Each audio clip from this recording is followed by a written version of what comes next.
What's good, y'all? So for today we're gonna go over the season 3 map guides. So for this new update, they're releasing Rebirth for Warzone, but we're gonna go over multiplayer because they are dropping 6 maps. I think 4 of them are brand new maps and then 2 of them are like remakes, so it just looks different, but it's still the same map. Here they go right here. We're on the Call of Duty website. The first map they got is Tank. There's only 4 slides, so it looks like there's only 4. There's 6 stars, which is supposed to be a new map, but it might be a remake.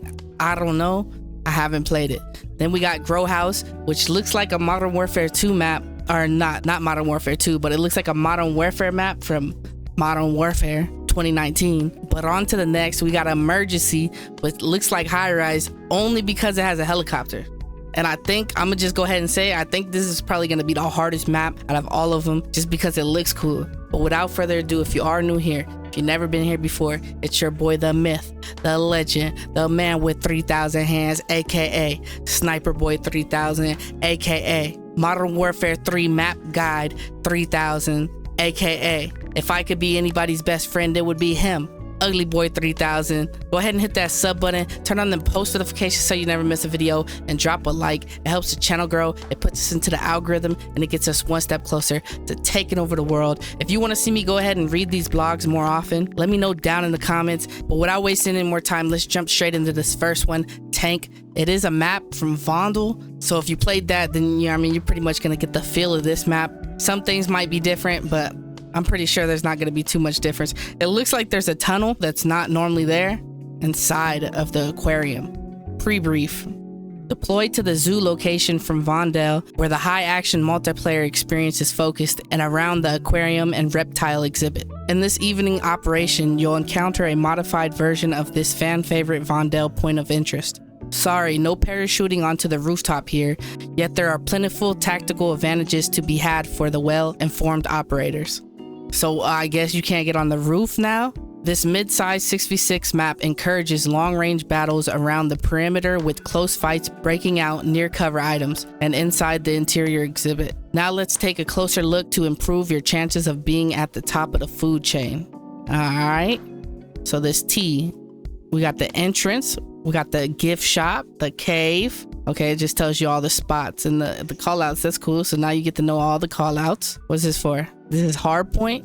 All the hard points. Oh, you get the hard points and the callouts. Hey, if y'all want to know where the points are before you even play the map, you can just go to the website and see it. And they're gonna have, that's domination right there. And then we got search and destroy. Let me take this off right here. B bomb and A bomb looks to be inside of the building, and then the 2 spawn points are at the top. All right, on to the next. All right, so for the intel card on Tank, number 1 is staff access. Enter the employee room via the eastern alley for the strong point of attack into the aquarium. The area offers 2 pathways into the exhibit and works well as a defensive point of view to ambush the enemies moving in and out of the buildings. Escape back to the alley if the fighting gets too hot. Number 2, Cave Dweller. Honor the ancient past with a stay in the cave. This area provides a strong defensive support and sightlines over several prominent northern pathways. Just remember the gap in the roof. A well-aimed projectile could find its way through your position. And for number 3, the long and short of it. Sightlines of all stripes abound here. Even expansive areas like the alley and middle provide ample opportunities to take cover or duck down different paths. Move through the whole map with different weapon types to learn how different playstyles can be adapted to each key area. Alright, so it gave us a little bit of tips. Not too much, but it gave us a little bit of tips. Tactical overview. In team-based modes, squads will either spawn at the entrance northeast or by the gate southwest. The building housing the aquarium and the reptile exhibit marks the main attraction between 2 spawns, along with other pathways winding through various concession stands and enclosures. We've divided Tank into 5 sections based on key areas of the map. Main spawn point, entrance northeast. Entrance is a prime location for long-range loadouts, offering deep views towards the western alley and the northern aquarium door. The wide stone barrier around the cave provides solid waist-high cover with plenty of room to strafe back and forth without leaving its protection. If you got a closer range weapon equipped, use the available signage and the souvenirs kiosk to cut off sightlines as you move into position. Alright, so it's not sounding bad, it's sounding like a pretty cool map, man. Sightlines remain in the mid-range as you pivot towards the western crocodile enclosure. Race through the double doors into the reptile exhibit to close the distance, or swing around to the restaurant to continue engaging at longer ranges. The cave offers a great ambush point against enemies moving through the entrance. Its thick walls provide ample protection with enough room to pivot around for the best angle. Also use its area as a trap, falling back into the confines to force your pursuer into a disadvantaged position. Alright, so that's good to know. I've never read one of these. Now that I've read that, I know that I can go there. I probably wouldn't have knew that. I probably would have found out by playing, but I wouldn't have knew that I could just go there. So it's good that I'm reading this. Main spawn point, gate southwest.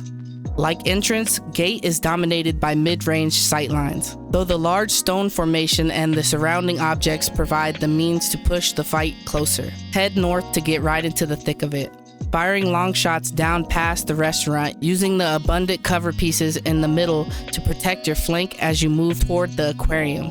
Head east of the gate, starting position to swing through aviary into Savannah, a narrow winding path that pivots towards the lower aquarium. Take the enclosure shortcut or move under the neon lights depending on whether you like to end up closer to the middle or the alley. Respectfully, be on the lookout for enemies on the raised grass portion of the Savannah pathway to avoid getting ambushed along the way. Okay, on to the next additional area, aquarium.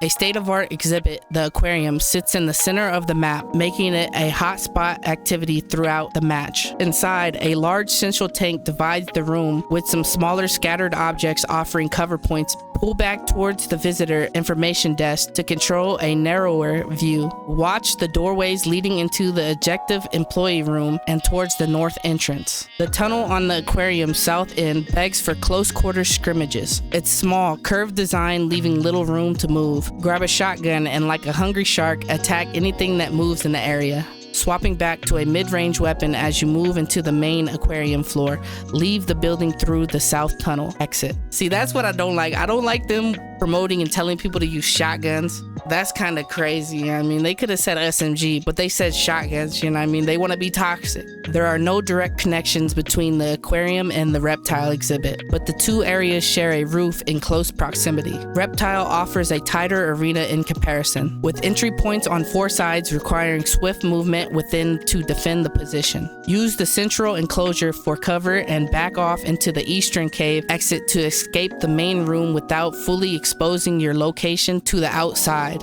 Okay, on to the next additional area, alley. The alley running along the eastern wall of the aquarium is right for the long-range engagements, even with the angled white trailer partially blocking views down its length. Set up with a sniper rifle on either end to eliminate incoming enemies.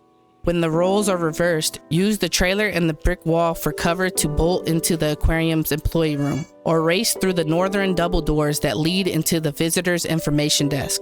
Note, the bar area south of the alley, an offshoot off the main path, can be used to ambush passing enemies or a place to fall back to when you need a breather to reload or to recover your health. Crouch behind the bar counter to minimize your profile when fighting opponents coming in from the southern Savannah pathway. Alright, I think this might be the last one, last but not least. Additional area, middle, featuring partial walls, hedgerows, and signage. The otherwise open middle area challenges players to engage in mid-range while remaining ever vigilant against close quarters attacks. Launches from behind one of the several scattered cover pieces. The ice cream shop offers further opportunities to control your sightline here. Though its rooftop is inaccessible, it's possible to climb up on some surrounding walls for an elevated view of the area. See, that's what I was saying. That's what I was trying to say, y'all. You're not going to be able to get on the roof, but yeah, I mean, you could jump up on things and get a head glitch, so that's cool. The Western Restaurant offers clearer sights down the length of the map, looking well into the northern crocodile exhibit or down towards the gate, depending on your position.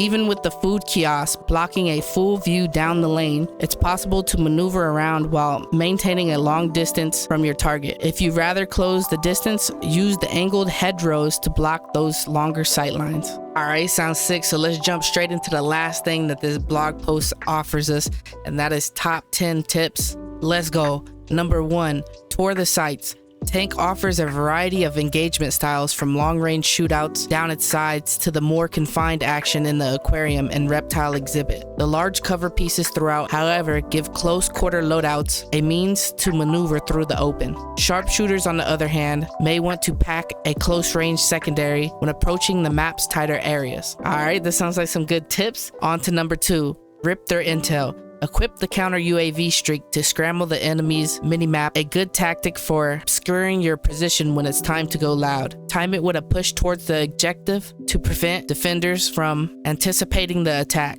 Number 3, cover to a whim. Don't feel like being tied to the cover pieces available? Take along the deployable cover field upgrade to create your own defense position when needed, regardless of where you currently are on the map. Alright, so I'll probably never use the deployable cover, but I guess that's a good tip. On to number 4, shark in the water. The aquarium is bound to see plenty of action no matter the game mode. Take up a position in the southern tunnels or the employee room to ambush incoming enemies while avoiding the dangers of posting up in the main room. Number 5, worth the risk. Playing cat and mouse chase after enemies in the middle, climb onto one of the partial walls to get an advantage over them. Jump back down once they're eliminated to minimize your exposure to the surrounding area. Number 6, in and out.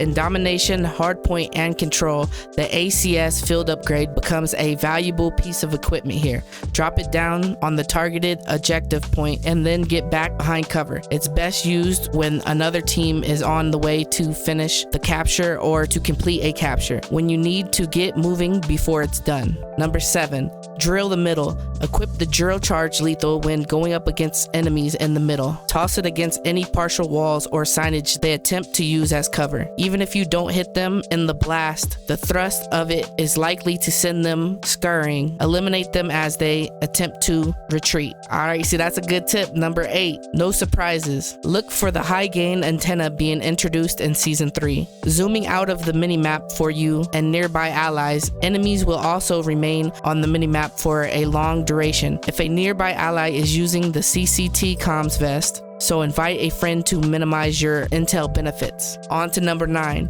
pick the right footwear. Even with its myriad covered options, there are still several areas around the map providing little cover from obstacle to obstacle. If you're getting eliminated in these open areas, consider equipping the running sneakers to improve your tac sprint capabilities. While you're vulnerable in a mid-run, you'll reach the next point of safety in a flash. Alright, see, so that's a good tip. You know what I mean? If you keep getting caught out in the open, you know what I mean, put the running sneakers on. But if you play the game, dog, then you should know that already. But that's not the point. The point is, at least they're giving us tips, dog. That's what's up, man. At least they're giving us these blogs. At least they're letting us know some tips and tricks. So hopefully you guys enjoy this. We're down to the last tip, number 10. Hopefully it's a good one.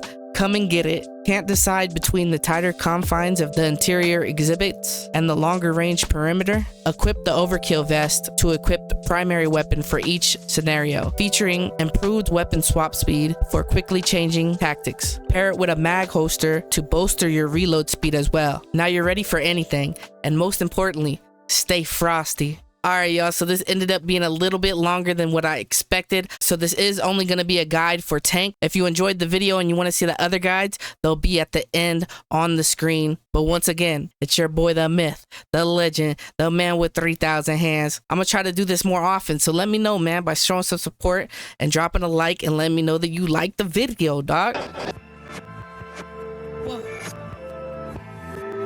Yo, Queen on this one.